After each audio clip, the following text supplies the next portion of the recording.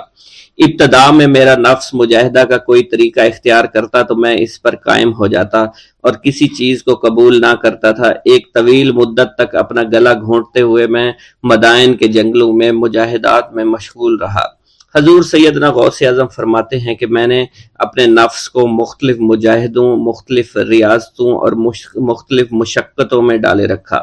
1 سال تک میں گری ہوئی چیزیں اٹھا کر کھاتا رہا، دوسرے سال پانی پر گزارا کیا اور تیسرے سال نہ میں نے کچھ کھایا، نہ پیا اور نہ ہی سویا۔ ایک مرتبہ شدید سردی کی وجہ سے میں ایوان کسرا کے کھنڈرات میں سویا تو رات بھر میں 40 مرتبہ طبیعت خراب ہوئی۔ حضور سیدنا غوث اعظم فرماتے ہیں ہر سال ایک بزرگ آتے اور وہ مجھے جبہ دے کر چلے جاتے۔ اسی طرح میں نے بے شمار طریقوں سے دنیا اور نفس سے چھٹکارا پانے کی کوشش کی۔ لوگ مجھے دیوانہ سمجھتے تھے۔ میں برہنہ جسم جنگلوں میں چلا جاتا اور کانٹوں پر لوٹتا شور مچاتا تھا۔ میرا تمام بدن سے خون جاری ہو جایا کرتا تھا اور لوگ مجھے اٹھا کر شفا خانے لے جایا کرتے جہاں میری حالت مزید بگڑ جاتی۔ ایک وقت ایسا بھی آیا جب مجھ میں اور مردہ میں کوئی فرق نہ تھا۔ لوگ کفن لے کر آئے، غسال کو بلوایا کہ وہ مجھے غسل دے دیں۔ ابھی انہوں نے مجھے غسل دینے کے لیے تختہ پر ڈالا ہی تھا کہ میری حالت درست ہو گئی۔ میں اٹھ کھڑا ہوا۔ طریقت کی ان پرخطر راہوں میں نہ تو میں کبھی خوف زدہ ہوا اور نہ کبھی میرا نفس مجھ پر غلبہ پا سکا اور نہ ہی دنیا کی آرائش مجھے حیران کر سکی۔ حضور سیدنا غوث اعظم فرماتے ہیں شیطان نے میرے گرد بے شمار جال بچھائے۔ جب میں نے اس سے کہا کہ یہ کیا ہے تو اس نے کہا یہ دنیاوی چیزیں ہیں اور میں ان جالوں سے تم جیسوں کو شکار کرتا ہوں۔ میں نے 1 سال تک شیطان کا مقابلہ کیا، اس کے بچھائے ہوئے تمام جالوں کو ختم کر دیا۔ اس کے بعد میرے سینے کو کھول دیا گیا اور مجھ پر بے شمار خلائق ظاہر ہوئے۔ حضور سیدنا غوث اعظم فرماتے ہیں میں نے دریافت کیا کہ یہ علائق کیسے ہیں؟ جواب ملا کہ یہ خلق کے اسباب ہیں جو تم سے ملے ہوئے ہیں۔ میں سال بھر ان کی جانب متوجہ رہا یہاں تک کہ وہ مجھ سے جدا ہو گئے۔ جب مجھ پر میرا باطن ظاہر کیا گیا تو میں نے اپنے قلب کو بہت سے علائق سے ملوث پایا۔ میں نے دریافت کیا کہ یہ علائق کیا ہیں؟ جواب ملا یہ تمہارے ارادے، تمہارے اختیارات ہیں۔ چنانچہ 1 سال تک ان کی جانب متوجہ رہا کہ وہ مجھ سے دور ہو گئے۔ میرا قلب ان تمام غلاظتوں سے نجات پا گیا۔ پھر مجھ پر میرے نفس کو ظاہر کیا گیا۔ میں نے اس کا مشاہدہ کیا، مجھے معلوم ہوا اس کے ساتھ کچھ امراض اور بھی ہیں اور نفس کی خواہشات زندہ ہیں۔ نفس کا شیطان سرکش ہے۔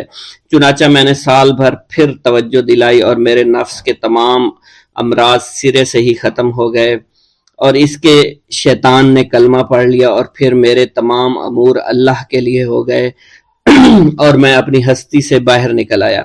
حضور سیدنا غوث اعظم فرماتے ہیں پھر میں توکل کے دروازے پر آیا تاکہ میرا مقصد پورا ہو، لیکن جب میں نے توکل کے دروازے پر پہنچا تو بے شمار لوگ موجود تھے۔ میں اس ہجوم کو چیرتا ہوا آگے بڑھا اور شکر کے دروازے پر پہنچ گیا، یہاں پر بھی لوگوں کا جمع غفیر موجود تھا، اسے بھی چیرتا ہوا آگے بڑھا اور مشاہدہ کے دروازے پر پہنچ گیا اور یہاں پر موجود ہجوم کو چیرتا ہوا اندر داخل ہوا، حتیٰ کہ سب سے آخر میں مجھے فقر کے دروازے پر لایا گیا۔ فقر کا دروازہ خالی تھا۔ جب اس دروازہ میں داخل ہوا تو دیکھا جن جن چیزوں کو میں نے ترک کیا تھا وہ سب یہاں موجود تھیں۔ یہاں مجھے ایک بہت بڑے روحانی خزانے کی فتوحات سے نوازا گیا اور میرے لیے تمام دنیا کے خزانے کھول دیے گئے۔ مجھے روحانی عزت، دائمی فنا اور خالص آزادی عطا فرمائی گئی۔ میری تمام چیزیں جو میری ہستی اور میری صفات سب معدوم ہو گئیں اور میری ہستی کی جگہ کسی اور نے لے لی۔ حضرت شیخ ابو سعید مخزومی نے حضور سیدنا غوث اعظم کو خرقہ خلافت سے نوازا اور فرمایا، اے عبد القادر، یہ وہ خرقہ ہے جو حضور نبی کریم صلی اللہ علیہ وسلم نے حضرت سیدنا علی المرتضیٰ کو عطا فرمایا، اور حضرت سیدنا علی المرتضیٰ نے یہ خرقہ حضرت خواجہ حسن بصری کو عطا فرمایا تھا، جس سے ہوتا ہوا یہ خرقہ مجھ تک پہنچا، اور یہ تمہاری امانت تھی جو میں نے تم تک آج پہنچا دی ہے۔ حضور سیدنا غوث اعظم نے جب خرقہ مبارک کو زیب تن کیا تو آپ پر بے شمار انوار و تجلیات کی بارش ہونا شروع ہو گئی۔ حضور سیدنا غوث اعظم نے حضرت شیخ ابو سعید مخزومی کے مدرسہ میں تدریسی فرائض سر انجام دینا شروع کر دیے۔ آپ کے لیے فی الحال تدریسی مصروفیات کے علاوہ کوئی کام نہ تھا۔ آپ کی شبانہ روز کی محنت سے آپ کے نام کا شعرہ کچھ ہی دنوں میں سارے بغداد میں پھیل گیا۔ طلبہ دور دراز کے علاقوں سے علم کے حصول کے لیے آنے لگے۔ طلبہ کی تعداد جب مزید بڑھنا شروع ہو گئی تو ارد گرد کے کئی مکانات کو خرید کر مدرسہ میں داخل کر لیا گیا۔ کتب سیر میں منقول ہے کہ 528 ہجری میں آپ مدرسہ نظامیہ کی وسیع عمارت تعمیر فرما چکے تھے۔ اس مدرسہ کی تعمیر میں آپ نے بحیثیت مزدور بھی حصہ لیا تھا۔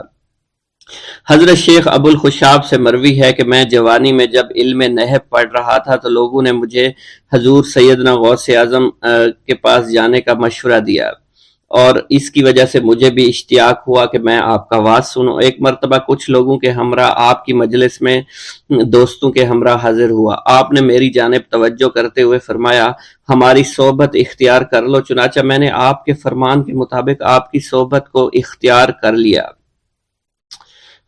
آپ نے مجھے علم نحو کے علاوہ علوم عقلیہ اور تقلد حاصل کیے جس سے مجھے کوئی واقفیت پہلے نہیں تھی۔ 1 سال کے عرصہ میں آپ کی نظر کرم سے میں نے وہ علوم حاصل کر لیے جو گزشتہ اتنی عمر گزارنے کے باوجود بھی مجھے حاصل نہیں ہوئے تھے۔ منقول ہے حضرت شیخ بقا بن بطو، شیخ علی بن ہیتی اور شیخ کیلوی جب حضور سیدنا غوث اعظم کے مدرسہ میں آتے تو جھاڑو دیا کرتے تھے اور چھڑکاؤ کرتے تھے، لیکن آپ کی اجازت کے بغیر کبھی اندر داخل نہ ہوتے تھے۔ اجازت ملنے کے بعد آپ حضرات اندر داخل ہوتے اور اجازت ملنے پر ہی بیٹھتے تھے۔ آپ سے امان طلب کرتے اور امان مل جانے کے بعد مؤدب ہو کر بیٹھ جاتے۔ جس وقت آپ کہیں جانے کا ارادہ کرتے تو یہ حضرات سواری کے ہمراہ چلتے۔ آپ انہیں اس فعل سے منع فرمایا کرتے تھے اور کہتے تھے کہ ہمیں آپ کے ذریعے قرب الہی حاصل ہوا ہے۔ حضرت شیخ محمد قائل الادنیٰ سے مروی ہے کہ ایک مرتبہ حضور سیدنا غوث اعظم سے دریافت کیا گیا کہ آپ کی بزرگی اور عظمت کا راز کیا ہے۔ آپ نے فرمایا کہ میں کبھی جھوٹ نہیں بولتا اور کبھی کسی سے کذب بیانی نہیں کرتا۔ شیخ عبداللہ جبائی بیان کرتے ہیں کہ ایک وقت میں کتاب حلیت الاولیاء ابن ناصر کو سنا رہا تھا کہ اسی اثنا میں مجھے رکت ہوئی اور خیال ہوا کہ میں مخلوق سے قطع تعلق کر کے گوشہ نشینی اختیار کروں اور عبادت الہی کرتا رہوں۔ میں اسی غرض سے حضرت شیخ عبد القادر جیلانی کی خدمت میں آیا، آپ کے پیچھے نماز پڑھی۔ جب آپ نماز سے فارغ ہوئے تو میں آپ کے سامنے ہو کر بیٹھ گیا۔ آپ نے مجھے دیکھ کر فرمایا، تم مخلوق سے قطع تعلق کرنا چاہتے ہو مگر ابھی نہیں، اول تم علم حاصل کرو، مشائخ طریقت کی خدمت میں رہ کر ان سے ادب اور سلوک سیکھو تو تمہیں اس وقت مخلوق سے انقطاع کرنا جائز ہوگا۔ اگر تم اس سے پہلے گوشہ نشینی اختیار کرو گے تو تمہاری مثال مرغے بے پر کی ہوگی۔ جب تمہیں کوئی دینی مشکل پیش ہوگی تو اس کو پوچھنے کے لیے باہر نکلو گے۔ گوشہ نشین ایسا شخص ہونا چاہیے جو کہ شمع کی طرح روشن ہو تاکہ لوگ اس کی نورانی روشنی سے فائدہ اٹھا سکیں۔ شیخ عبدالعباس الخضر نے بیان کیا ہے کہ ہم کئی لوگ ایک شب کو حضرت شیخ عبدالقادر جیلانی کے مدرسہ میں حاضر تھے۔ خلیفۃ المستجب باللہ ابو المظفر یوسف بن المختصہ امر اللہ آپ کی خدمت میں حاضر ہوا اور سلام کر کے آپ کے سامنے مؤدب ہو کر بیٹھ گیا۔ خلیفہ موصوف اس وقت آپ سے نصیحت کرنے کی غرض سے آیا اور اپنے ساتھ 10 تھیلیاں زر نقد بھروا لایا۔ یہ تھیلیاں خلیفہ موصوف نے آپ کے سامنے پیش کی۔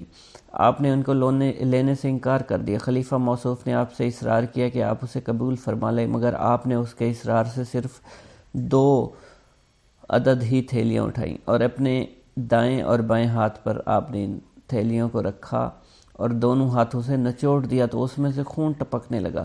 آپ نے خلیفہ سے فرمایا کہ تم خدائے تعالیٰ سے نہیں شرماتے؟ لوگوں کا خون کر کے تم اس مال کو میرے پاس لائے ہو۔ خلیفہ موصوف یہ سن کر بے ہوش ہو گیا۔ پھر آپ نے فرمایا اگر رسول اللہ سے اس کے نسب متصل ہونے کی عزت و حرمت مد نظر نہ ہوتی تو میں اس خون کو اس کے محلات تک بہا دیتا۔ قدرت العارفین شیخ ابو الحسن علی ارقریشی بیان فرماتے ہیں کہ 579 ہجری کا واقعہ ہے کہ روافظ کی ایک بہت بڑی جماعت خشک کدہ جو کہ سلے ہوئے اور مور شدہ تھے لے کر آئے۔ ان لوگوں نے آپ سے پوچھا آپ بتلائیے ان دونوں گدوں میں کیا چیز ہے؟ آپ نے اپنے تخت سے اتر کر ایک گدے پر اپنا دست مبارک رکھا اور فرمایا اس میں آفت رسید بچہ ہے، اور اپنے صاحبزادے عبدالرزاق کو اس گدوں کو کھولنے کے لیے فرمایا۔ جب وہ کھولا گیا تو اس میں سے وہی آفت رسیدہ بچہ نکلا۔ اس کو آپ نے دست مبارک سے اٹھا کر فرمایا قم باذن اللہ، وہ اللہ تعالیٰ کے حکم سے کھڑا ہو گیا۔ پھر آپ نے دوسرے گدے پر اپنا دست مبارک فرمایا اس میں صحیح و سالم تندرست بچہ ہے۔ اپنے بیٹے کو کھولنے کا حکم دیا، کھولا تو اس میں بچہ نکلا جو چلنے لگا۔ آپ نے اس کو پیشانی سے پکڑ کر فرمایا بیٹھ جاؤ تو وہ اللہ تعالیٰ کے بیٹھ گیا۔ آپ کی یہ کرامت دیکھ کر یہ لوگ اپنے روافظ نظریات سے تائب ہو گیا۔ نیز اس وقت آپ کی یہ کرامت دیکھ کر مجلس کے 3 شخصوں کی روح پرواز کر گئی، واللہ عالم۔ نیز شیخ موصوف بیان کرتے ہیں کہ ایک وقت میں آپ کی خدمت میں حاضر تھا، مجھے اس وقت ایک ضرورت پیش آئی، میں اسے پوری کرنے کی غرض سے نکلا۔ آپ نے فرمایا چاہو، تم کیا چاہتے ہو؟ میں نے عرض کیا کہ فلاں امر کا خواستگار ہوں۔ میں اس وقت امور باطنی میں سے ایک امر کی خواہش کی تھی، چنانچہ اس وقت مجھے وہ حاصل ہو گیا۔ آپ کے رکابدار ابو العباس احمد بن محمد القریشی بغدادی بیان کرتے ہیں کہ ایک روز آپ سواری پر جامعہ منصوری تشریف لے گئے۔ جب آپ وہاں سے واپس آئے آپ نے اپنی چادر اتاری، چادر اتار کر پیشانی پر سے ایک بچھو نکال کر زمین پر ڈالا۔ جب یہ بھاگنے لگا تو آپ نے فرمایا مر جا، تو اسی وقت یہ بچھو مر گیا۔ پھر آپ نے مجھ سے فرمایا اس نے مجھ کو جامعہ حضوری سے یہاں تک 60 مرتبہ کاٹا۔ ایک دفعہ بغداد کی قحط سالی میں آپ سے تنگ دستی فاقہ کشی کی شکایت کی تو آپ نے مجھے قریباً 10-12 سیر گندم دیے اور فرمایا اسے لے جاؤ اور کوٹھے میں بند کر دو، اور صرف ایک طرف سے اس کا منہ کھول کر حسب ضرورت اس میں سے نکال لیا کرو، مگر اسے کبھی دیکھنا مت۔ چنانچہ اس گیہوں کو 5 سال تک کھاتے رہے۔ ایک دفعہ میری زوجہ نے اس کوٹھے کا منہ کھول کر دیکھا اس میں کتنے گیہوں ہیں، تو اس میں جس قدر اول روز دانے ڈالے تھے اتنے ہی معلوم ہوئے۔ پھر یہ گیہوں 7 روز میں ختم ہو گیا۔ میں نے آپ سے اس کا ذکر فرمایا، آپ نے کہا اگر تم اسے نہ دیکھتے تو اسی طرح کھاتے رہتے۔ عمر بن حسین بن خلیل بیان کرتے ہیں کہ میں ایک دفعہ آپ کی خدمت میں حاضر تھا، آپ کے روبرو ہی منہ گھٹے ہوئے بیٹھا تھا۔ اس وقت میں نے قندیل کی طرح ایک روشنی سی دیکھی جو آپ کے دہن مبارک سے 2-3 دفعہ قریب ہو کر واپس ہو گئی۔ میں نے نہایت متعجب ہو کر اپنے جی میں کہا کہ میں لوگوں سے ضرور اس کا ذکر کروں گا۔ آپ نے اسی وقت فرمایا کہ تم خاموش بیٹھے رہو، مجلس کی باتیں امانت ہوا کرتی ہیں۔ پھر میں نے آپ کی وفات تک اس کا ذکر کسی سے بھی نہیں کیا۔ شیخ ابو الحسن بیان کرتے ہیں کہ جب میں شیخ عبد القادر جیلانی رحمۃ اللہ علیہ کی خدمت میں رہ کر آپ سے تحصیل علم کیا کرتا تھا، اس وقت آپ ہی کا کوئی کام کرنے کی غرض سے اکثر اوقات شب بیداری کیا کرتا تھا۔ چنانچہ 553 ہجری کا واقعہ ہے کہ ایک شب کو آپ اپنے دولت خانہ سے باہر تشریف لائے۔ میں آپ کی خدمت میں آفتاب بھر کر لایا، مگر آپ نے انہیں نہیں لیا اور سیدھے آپ مدرسہ میں تشریف لے گئے۔ مدرسے کا دروازہ آپ ہی سے کھلا، پھر آپ ہی سے بند ہو گیا۔ آپ باہر نکلے، میں بھی آپ کے پیچھے ہو لیا۔ اس کے بعد آپ بغداد کے دروازے پر پہنچے، یہ دروازہ بھی آپ ہی سے کھلا، پھر آپ ہی سے بند ہو گیا۔ اس کے بعد ہم ایک شہر میں پہنچے جسے میں نے کبھی نہیں دیکھا تھا۔ اس میں پہنچ کر آپ ایک مکان میں داخل ہوئے جو کہ آپ کے مسافر خانے سے شبیہ تھا۔ اس مکان پر 6 لوگ تھے۔ انہوں نے آپ کو سلام کیا، آپ ذرا آگے چلے گئے۔ اس میں ایک کھمبے کے پاس ٹھہر گیا۔ یہاں سے میں نے نہایت پست آواز سے کسی کرانے کی آوازیں سنی۔ کچھ منٹ بعد یہ آہٹ بند ہو گئی۔ اس کے بعد جہاں سے یہ آہٹ سنائی دیتی تھی ایک شخص اس طرف گیا اور وہاں سے ایک شخص کو کندھے پر اٹھا لایا۔ اس کے بعد ایک اور شخص جس کی مونچھیں دراز تھی، سر برہنہ تھا، آ کر آپ کے سامنے بیٹھ گیا۔ آپ نے اس کو کلمہ شہادت 3 دفعہ پڑھا کر اس کی مونچھیں تراشی، اسے ٹوپی پہنائی اور محمد اس کا نام رکھا اور فرمایا مجھے حکم ہوا ہے یہ شخص متوفی کا قائم مقام ہوگا۔ ان سب نے کہا بصر و چشم۔ پھر آپ وہاں سے روانہ ہوا۔ ہم تھوڑی دور چلے تھے، بغداد کے دروازے پر پہنچے۔ جس طرح پہلی دفعہ دروازہ کھلا بند ہوا، اسی طرح اب بھی دروازہ کھلا اور بند ہوا۔ اس کے بعد آپ مدرسہ تشریف لے اور مکان میں چلے گئے۔ جب صبح کو میں نے آپ سے سبق پڑھتے بیٹھا ہوا تھا تو میں نے آپ کو قسم دلا کر پوچھا کیا واقعہ تھا؟ آپ نے فرمایا یہ جو شہر تم نے دیکھا یہ نہاون تھا، جو کہ اطراف اور قرب و جوار میں ایک شہر کا نام ہے، اور یہ 6 اشخاص ابدال ونجا میں سے تھے، اور 7ویں شخص جس کی آہٹ سنائی دیتی تھی یہ بھی انہی میں سے تھے، اور اس وقت وہ وفات پانے والے تھے۔ اس لیے میں ان کے پاس گیا، اور جس شخص کو میں نے کلمہ شہادت پڑھایا وہ نصرانی اور قسطنطنیہ کا رہنے والا شخص تھا۔ مجھے حکم ہوا تھا کہ وہ شخص ان کا قائم مقام ہوگا، اس لیے وہ میرے پاس لایا گیا۔ اس نے اسلام قبول کر لیا، اب وہ ابدال و انجا میں ہے۔ اور جو شخص اپنے کندھے پر ایک شخص کو لایا تھا وہ ابو العباس حضرت خضر علیہ السلام تھے۔ آپ اسے لے کر آئے تھے تاکہ وہ متوفی کا قائم مقام بنایا جا سکے۔ یہ بیان فرمانے کے بعد آپ نے مجھ سے اس بات کا عہد لے لیا کہ میں آپ کی زیست تک اس کا واقعہ بیان نہ کروں، اور فرمایا تم میری زندگی میں کسی راز کو افشا مت کرنا۔ ابو سعید بغدادی بیان کرتے ہیں 537 ہجری کا واقعہ ہے، میری ایک دختر مسمات فاطمہ ایک خانہ کی چھت پر گئی تو اسے کوئی جن اٹھا کر لے گیا۔ اس کی ہنوز شادی نہیں ہوئی تھی، 16 برس کا اس کا سن تھا۔ میں نے حضرت شیخ عبد القادر جیلانی کی خدمت میں حاضر ہو کر واقعہ بیان کیا تو آپ نے مجھ سے فرمایا تم بغداد کے محلہ کرخ کے ویرانے میں جا کر 5ویں ٹیلہ کے نزدیک بیٹھ جاؤ، اپنے ارد گرد حصار کھینچ لو۔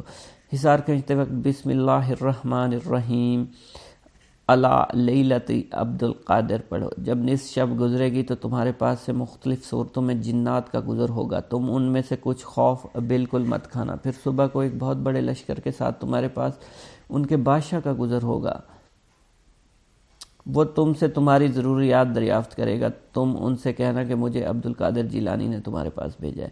اس کے بعد تم اپنی دختر کا واقعہ بیان کر دینا۔ ابو سعید عبداللہ بن احمد فرماتے ہیں کہ میں آپ کے حسب ارشاد ویرانہ میں جا کر حصار کھینچ کر بیٹھ گیا، وہاں سے جنات کے متعدد گروہ کا ہیبت ناک صورتوں میں گزر ہوتا رہا، مگر میرے پاس حصار کے علاوہ کوئی نہیں آ سکتا تھا۔ آخر ایک لشکر کا گزر ہوا، ان کا بادشاہ گھوڑے پر سوار تھا، وہ میرے سامنے آ کر ٹھہر گیا، مجھ سے پوچھنے لگا تمہیں کیا ضرورت پیش آئی ہے؟ میں نے کہا شیخ عبد القادر جیلانی نے مجھے آپ کے پاس بھیجا ہے۔ جب اس نے آپ کا نام سنا گھوڑے پر سے اتر کر نیچے بیٹھ گیا، اسی طرح اس کے ساتھ اس کا لشکر بھی نیچے بیٹھ گیا۔ پھر اس نے مجھ سے کہا اچھا پھر انہوں نے تم کو کس لیے بھیجا ہے؟ میں نے اپنا قصہ بیان کیا۔ اس نے اپنے تمام لشکر سے دریافت کیا کہ ان کی دختر کو کون اٹھا کر لے گیا ہے۔ تو ان سب نے کہا معلوم نہیں کون لے گیا۔ اس کے بعد جن لایا گیا اور کہا گیا یہ چین کے جنات میں سے ہے، دختر اس کے ساتھ تھی۔ اس بادشاہ نے پوچھا تو یہ کیا ہوا تھا؟ تو اسے قطب وقت کی رکاب داری میں سے اٹھا کر لے گیا تھا۔ اس نے کہا کہ یہ دختر مجھے اچھی لگی تھی اس لیے میں اس کو اٹھا کر لے گیا۔ بادشاہ نے اس کا کلام سنتے ہی اس کی گردن اڑا ڈالی اور لڑکی کو میرے حوالے کر دیا۔ اس کے بعد میں نے بادشاہ سے کہا آج کے سوا مجھے آپ لوگوں کا حضرت شیخ عبد القادر جیلانی کی تابعداری کرنا معلوم نہ تھا۔ تو وہ کہنے لگا کہ بے شک شیخ عبد القادر جیلانی ہم میں سے تمام سرکش لوگوں پر نظر رکھتے ہیں، اس لیے وہ آپ کے خوف سے بھاگ کر دور دراز مقام پر جا بسے، کیونکہ جب اللہ تعالیٰ کسی کو قطب وقت بنا دیتا ہے تو جن و انس دونوں پر اس کی حاکمیت بھی دیا کرتا ہے۔